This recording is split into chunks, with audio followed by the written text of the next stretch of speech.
Thank you very much, fellow Kenyans. I'm Babu Owino, Member of Parliament of Bakasi's constituency.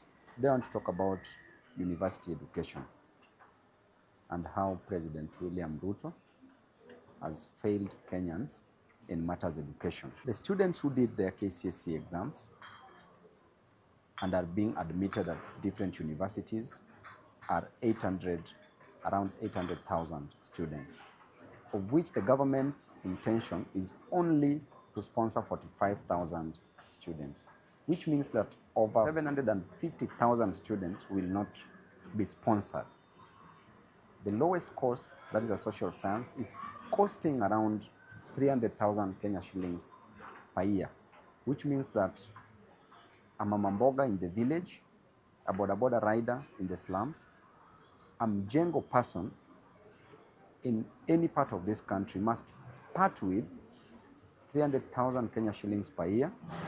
In 4 years, they must part with 1.2 million Kenya shillings to take their children to school, for the comrades to graduate.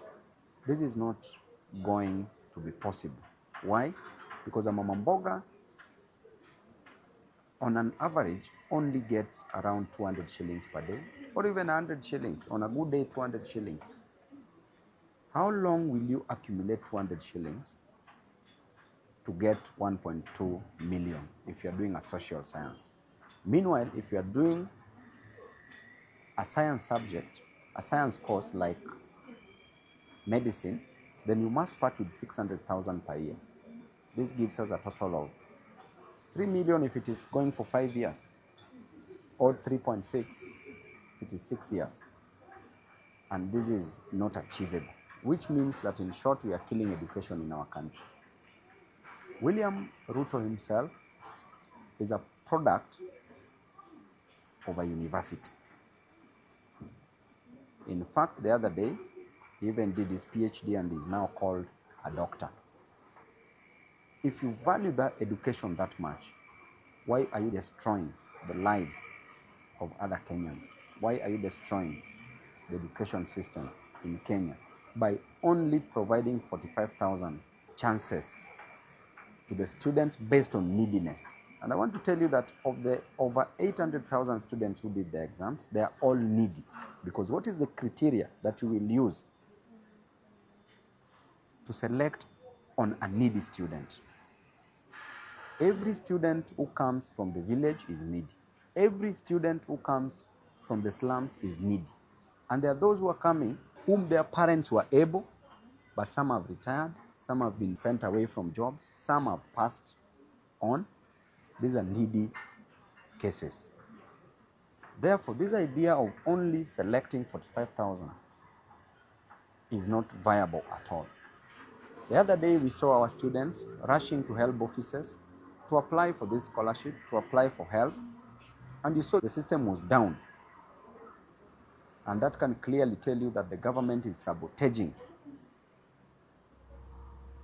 the education in our country. During elections, you don't hear of the systems being down.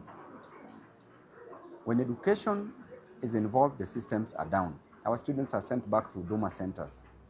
At Huduma centers, they are also told that the systems are down. So which means there's a big problem in our nation.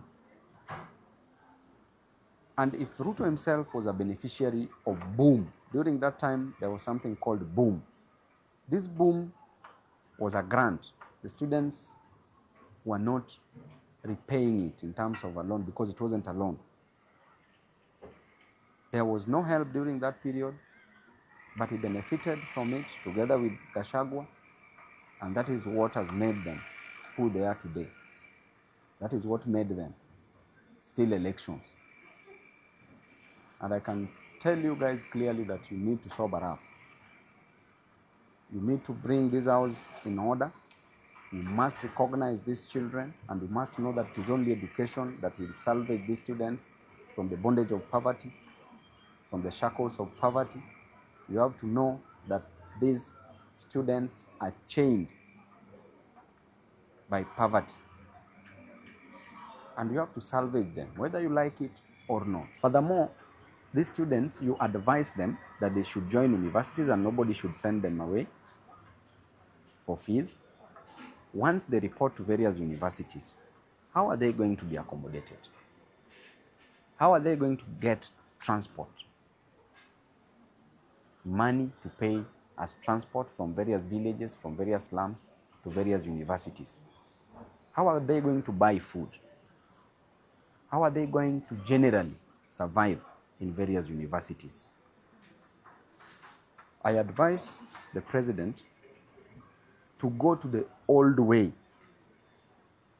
of application, where every student who was called by government in any university was funded by the government. It is the role of the government to fund students, because there's a day you promise that university education will be free. Right now, education is not free. So you are literally killing the education system in this nation, and we are not going to give you this opportunity just to run over us, because we are closer to the future than you. You only have a few years to leave office, but we are still here, and we will not allow you to destroy this nation under our watch. Thank you.